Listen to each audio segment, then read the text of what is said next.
Yun nga po mga kakuis, no? It's time to shine. Mano-mano na yan. Palit tayo ng set cover, boy. Kailangan natin ito mga kakuis para pogi naman yung motor natin si Bitoy. Pogi rin niya si Kuya. Napakasarap niya. Yan, nakakonsentrate siya dyan mga kakuis, no? Mano-mano talaga tinatanggal yan. Yan, tatanggalin mo isa-isa, boy. APR pala yan, boy. Made in Thailand. APR yan, boy. Saka meron din yung keychain na pinadala sa akin. Maraming salamat sa bossing ko na yan na nagpadala sa akin na ganyan. Yan yung Bitoy natin, oh. Yun, napaka-pogi yan, boy. Magtatay concept tayo ng blue. Yan, favorite ko kasi blue, kaya mag-blue ako ngayon.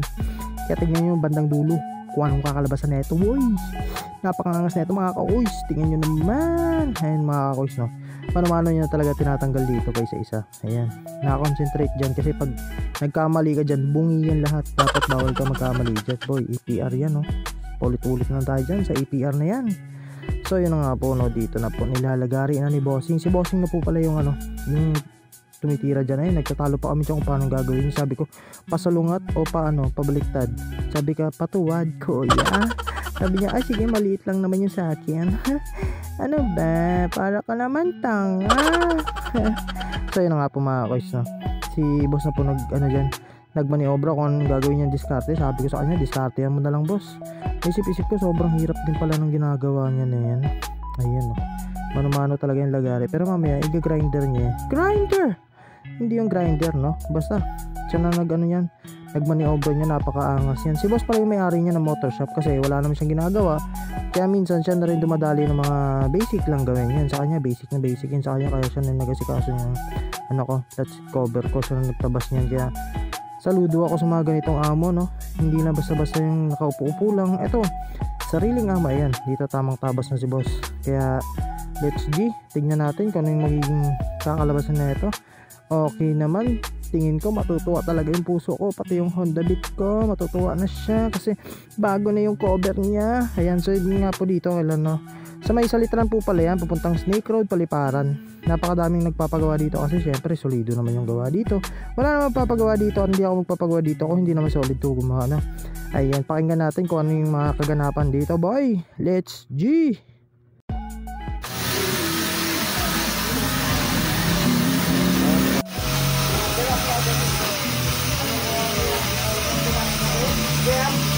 So dito na nga po pala mga koys, no? Kitang kita ko na kung paano yung hulmahan ng mangyayari dito. Napakaangas na, excited na ako dito napaisip talaga ako, napaka walastik ni boss, no? Napaka niya dito, napaisip talaga ako kasi pinabili niya ako ng plastic para daw just in case na mabutas man, hindi daw mapunta kagad dun sa foam, di ba? Ilan lang yung mga nakakagawa nito, siya lang, bukod tangi, kasi nakailang seat cover na ako palit sa iba-ibang lugar ng motor shop. Dito ko lang talaga ito narinig sa kanya na kailangan bumili ng plastic para dito sa seat cover na yan. Napabilib ako dito ni boss. Dito talaga ako napabilib. Yung mga ganitong mindset. Hindi lang basta trabaho lang o basta lang magkapera ba. Dapat meron din care sa mga customer. Ganitong motor shop ang hinahanap din natin, boy. Alam nyo na mga kakuis, mga ganitong lugar, eto, napabilib pa ako dito kay boss, no? Alam nyo kung bakit?